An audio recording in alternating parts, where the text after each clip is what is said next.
À introduire Wiebe WAKKER, qu'on a la chance, Once Upon a Train, nous sommes très heureux de l'accueillir ce soir. Il se définit comme un aventurier durable, parce qu'il y a déjà plusieurs années, il a décidé que plus jamais il ne prendrait l'avion. Et puis ses deux moyens de transport favoris sont devenus le train et la voiture électrique. Donc c'est pour le train, bien sûr, que nous l'avons invité ici au festival Déraillez-vous. Le parcours qu'il va vous raconter, c'est son parcours de Amsterdam, où il habite, jusqu'à Dubaï, en train. Vous vous disiez peut-être il y a une mer entre les deux, mais il vous racontera.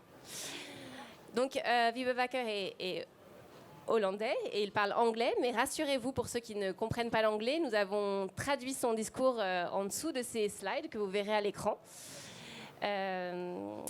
Et vous pourrez aussi la revoir en replay pour mieux comprendre plus tard.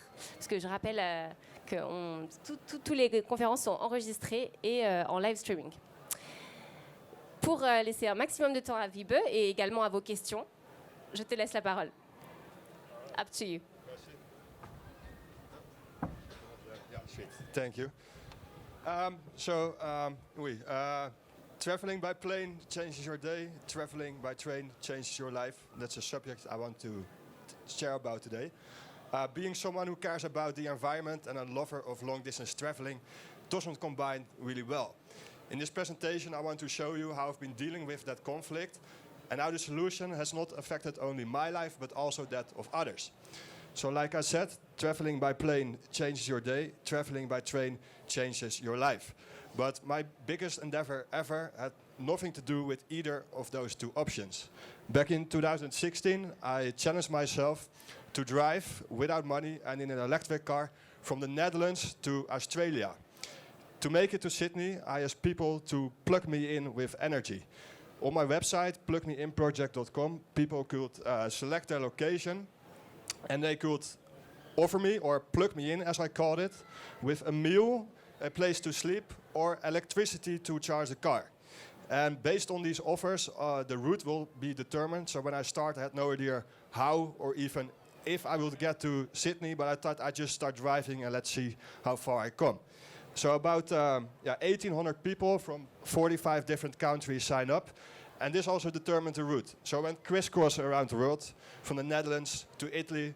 Then I turned around and went to the top of Scandinavia, went south again and through like Turkey, the Middle East, India, Southeast Asia. I finally reached Australia after about 2 years of traveling. So it was really a bit of a crazy trip and a lot of fun. And I used this trip as an exploration to discover what sustainability is about. In other countries, I visited sustainable initiatives to see what are the environmental challenges and what innovative solutions are available to tackle the climate problem.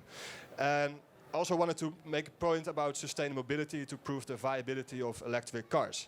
Now, that message was fantastic. The reactions even more important. Sorry, I skipped a few slides. Eventually, after 1,119 days, that's 3 years and 1 month, 33 countries, 95,000 kilometers, I reached my destination in Sydney, and I was super proud that I made it, but moreover proud that I had a really nice project to show that the world is still a nice place, because like literally everywhere I came from people I received help, and that was the most valuable part of my whole trip. In September 2019, I returned home from my trip, and then I was asked to speak about my adventure at companies and events. So I use my adventure and lessons as a metaphor to talk about perseverance, collaboration, and sustainability. And in the beginning, I did it in the Netherlands, but later also around Europe. So last year I was invited to speak in London. This was easy. It was only a 4-hour train ride. A few weeks later, they asked me to come to Oslo, so I took an electric car. It only took me 2 days. But early this year, in January, they invited me to speak at the Netherlands pavilion at Dubai Expo in Expo 2020 in Dubai. And I thought this was great. It's a huge event with millions of visitors and really great opportunity. I was super proud. But then I thought, how am I going to get there? Taking a plane to Dubai didn't make any sense. So, as my car had become a museum piece. Yeah, there's the one. Oh, so Did we already show it? Oh, okay. Oh, you pressed by. Okay, so as my car had become a museum piece, I thought the only logical way to get there is to take the train. So at that point, I had no idea if it was possible at all, so I started to research this, and I found out that it's not so easy to plan a route. So I had to use a variety of websites and blogs to map my route, and I found out that Rome to Rio, Seat 61 and Google Maps were the most favorite ones. And with that, I discovered that you can get all the way from Amsterdam to the Arabian Gulf by train, and from there you can take a ferry across the Persian Gulf to Dubai. Unfortunately, because of COVID, 2 trains were not going, so I had to take a few buses instead. So I told my friends, guys, I'm setting off again. And I said, we didn't expect you to do anything else. So you go have fun, and we will see you in a few weeks or probably in a few months because we know you by now. My mother, she was a bit more hesitant. She told me, Wiebe, for 3.5 years, I've been scared to death that something will happen to you. And now the borders have hardly reopened and you're already setting off again. So can't you just find like a normal 9-to-5 job and do what everyone else does? And I was like, no, sorry, Mom, you really have to get used to this. This is my life now. So on the misty morning of the 3rd of January, I set up for another journey that will not only change my life, but also that of others. So the ice train from Amsterdam brought me in a few hours to Vienna, from where I hopped on the night train to Bucharest. And from there I took the bus to Istanbul. And just only 4 hours later already, I reached Istanbul, and I enjoyed the sunrise over the Bosporus River, which was really truly a magical moment. A few minutes later, I received a call from my contact Mark at the Dutch embassy. He said, Wiebe, I don't know how to bring this. You must be already well on your way. You're probably somewhere in Germany. So I said, no, I'm already in Asia, Mark. What's going on? He said, well, because of the Omicron outbreak, we cannot organize the event at the expo anymore.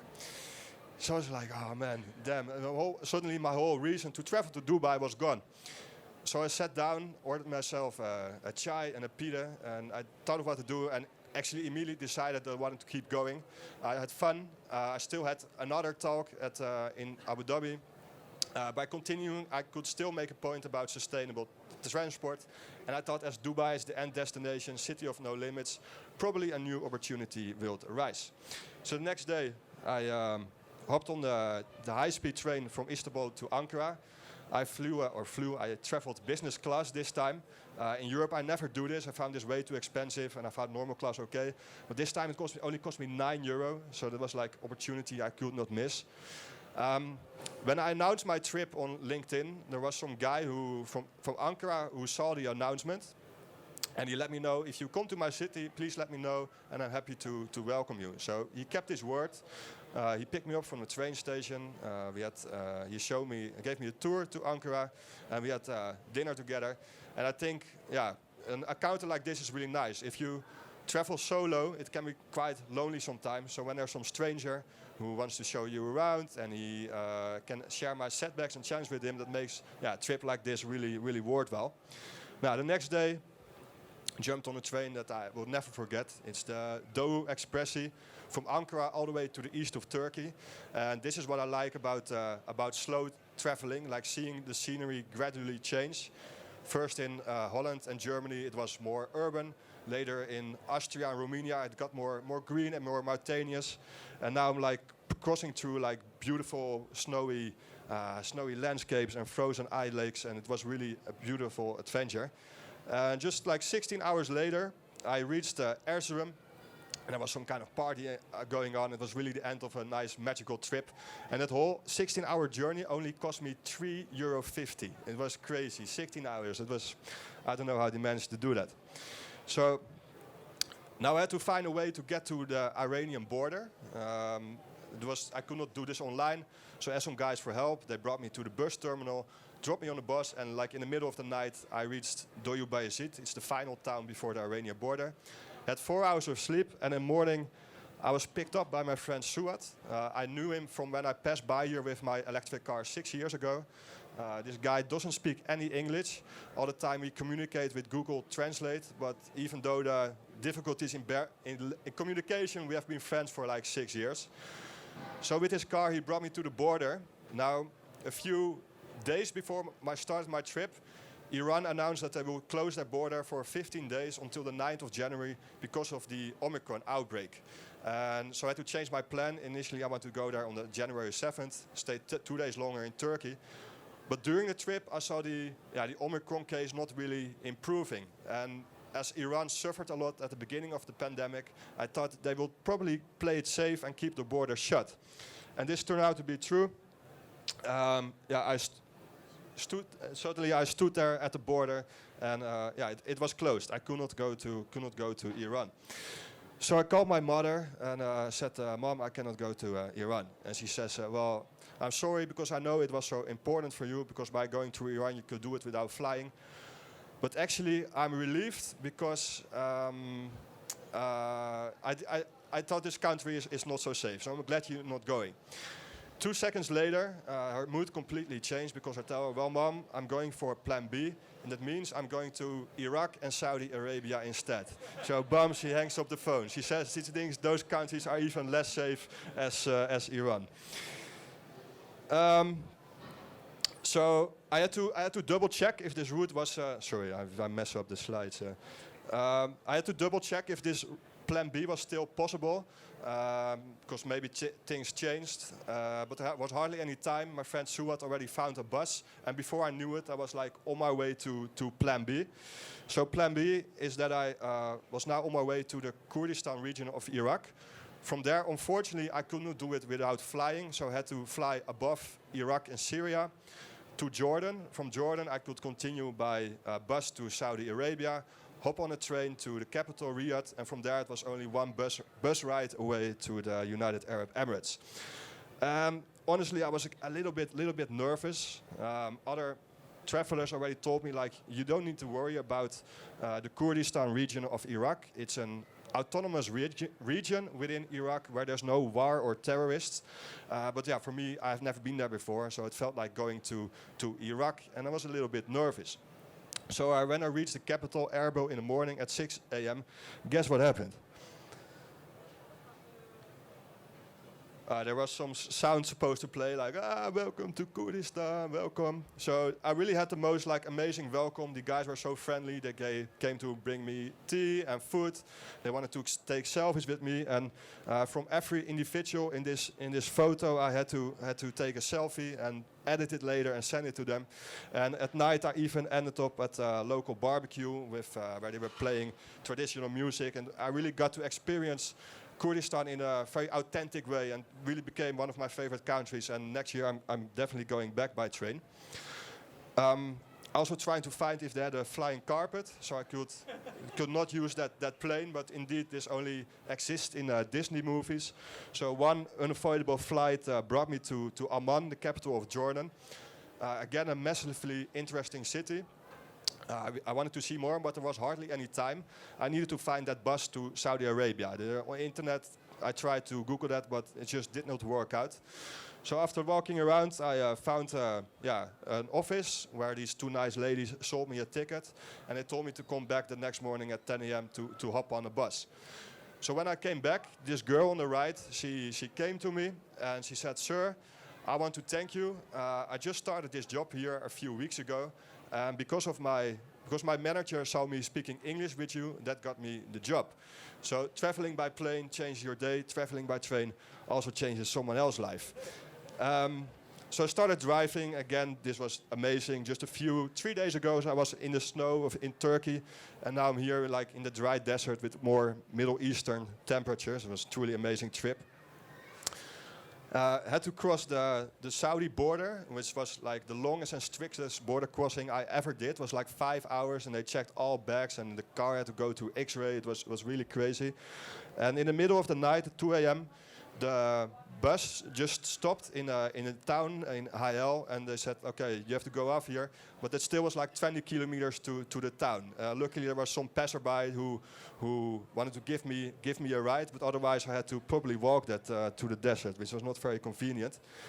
The next morning, I started walking around to that town, And I was surprised that it was like a ghost town. There was nobody in the streets. All shops were closed. And apparently on Friday it's like weekend and they pray, so nobody is outside.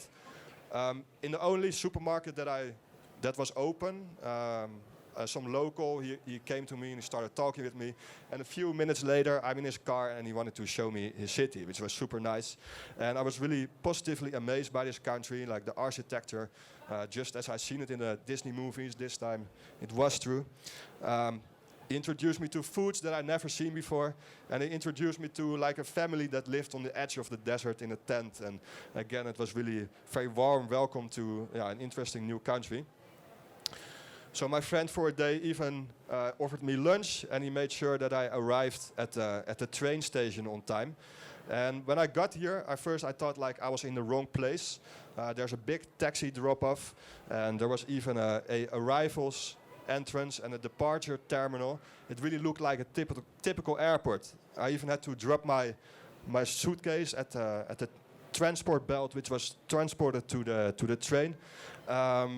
But it really was a train station. It was super modern, really fancy, and then to think that there's only one train a day leaving and departing here. It was incredible. The train itself, super modern, and the line went like straight through the desert without a bend, and every train station was exactly the same, like 4 or 5 stations we passed. So it was like they used SimCity to create, like here we do a track and then station, boom, done.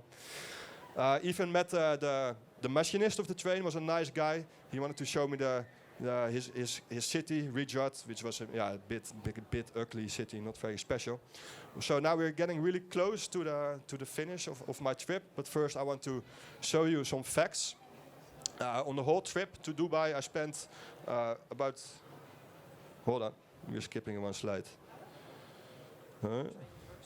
Yeah, the train first. Okay, so the train first. Yeah, so with my train ride, I spent 1,300 euro, 600 euro on tickets, and I had to spend some money on PCR tests and hotels and visas.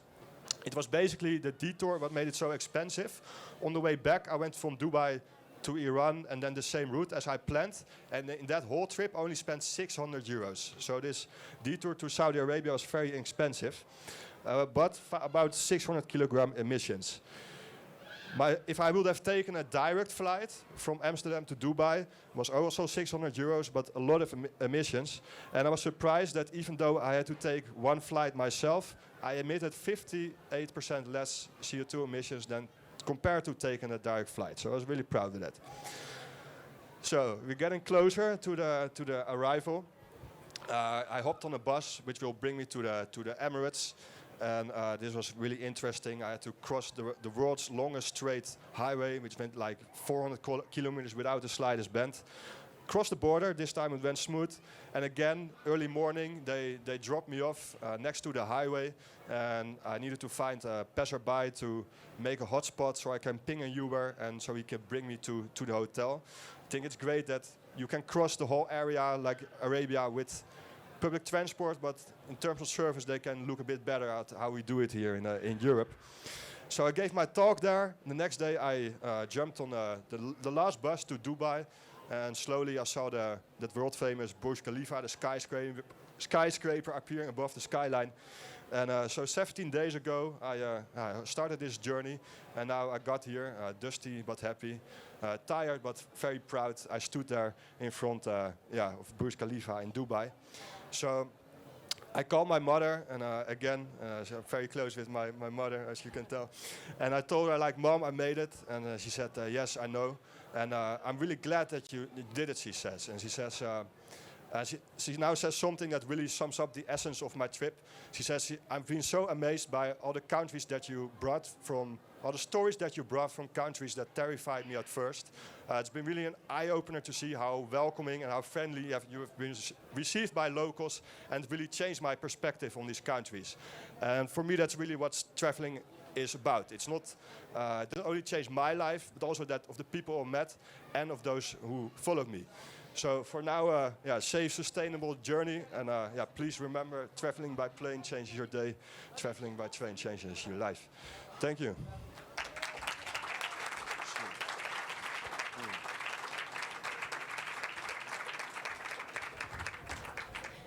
Merci. Merci beaucoup, Wiebe.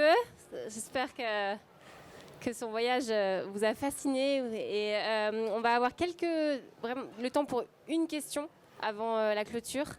Si possible en anglais, sinon en français, et je traduirai. Thanks for sharing.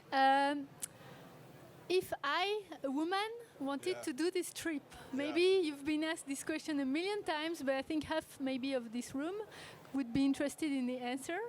Is it possible and how?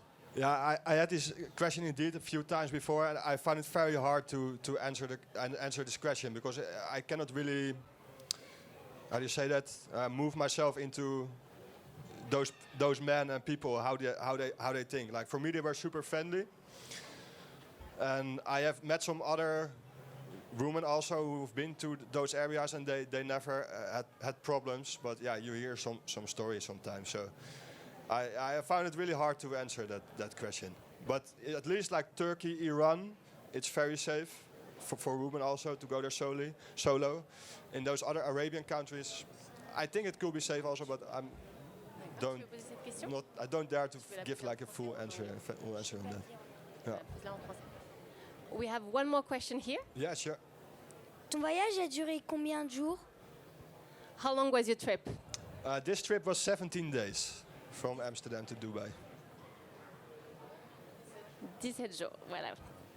Yeah. Même pas un mois. He's not a month. Okay. On a le temps pour une question supplémentaire, si vous voulez. Et puis après... Ah. OK. Et allez,